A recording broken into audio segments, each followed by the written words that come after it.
a body is moving in such a way that its position can be described by two coordinates, then we say that the body is moving in a plane.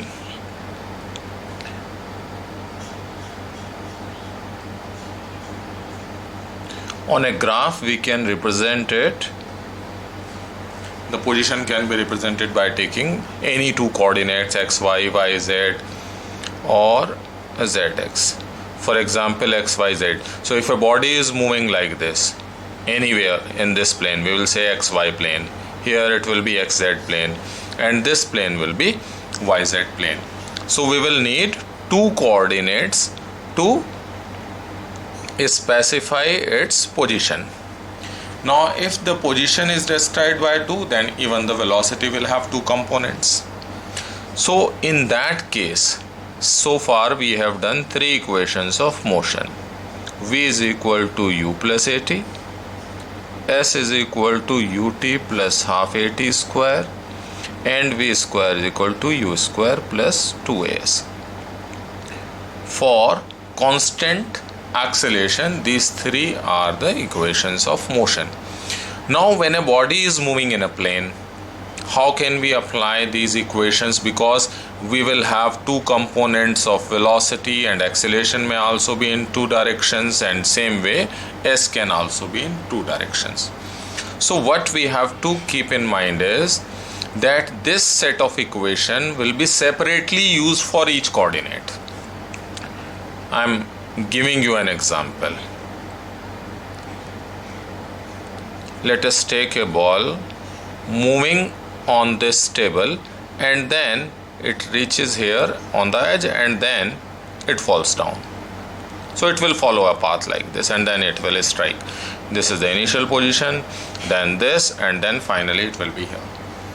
Now when it is coming from here to here, here we can say that the motion is in one dimension, only x coordinate is changing. But when it is coming like this, so x as well as y coordinate is changing. If we take y coordinate here as 0, then it is minus, or if I take coordinates on this, then here it is some plus value, and then here it becomes 0.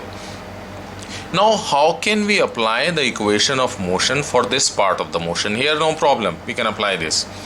Now see, we will use two set of these equations, one for horizontal motion and one will be for vertical motion. Now let us say that it is moving with a velocity of ux. Then in horizontal direction, what is u? It is ux. Because we are taking this as the initial position. I am taking the motion from B to C. So in this part, initial velocity is in horizontal direction, ux. What is the initial velocity in vertical direction? 0. It was not moving in this direction, it's moving in horizontal direction.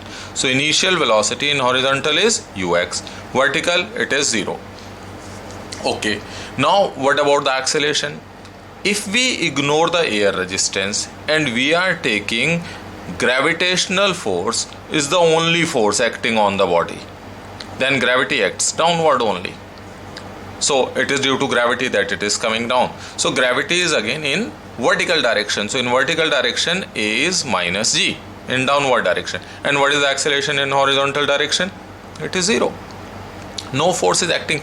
So see, don't mix them. We will take one set completely for horizontal motion. In horizontal direction, initial velocity ux, acceleration no acceleration because that is in vertical direction, and how much distance it has covered?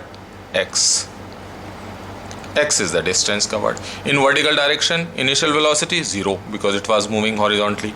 Acceleration we have g, and what is the distance covered? It is y, if this is y. Now apply the equations of motion. In horizontal direction, there is no acceleration. So if I apply v is equal to u plus at, a is 0. So v in horizontal direction will be same as u. And obviously if there is no force in horizontal, this horizontal component should remain same. X, how can we find x? use second equation of motion, ut plus half at square. So ux t plus half at square is 0, because in horizontal direction there is no acceleration, right? For vertical, v is equal to u plus at. Acceleration is in y direction, so I can take it my. So this will strike this with certain velocity. What about y? ut 0 half gt square. So these will be the equations for vertical motion, and this will be for horizontal motion. So y is minus half gt square, v is equal to minus gt. This will give you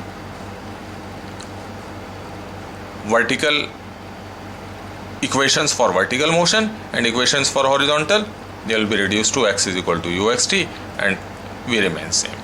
So using these two, we can find out how much time will the body take to come from here to here, and with what velocity it will strike the ground.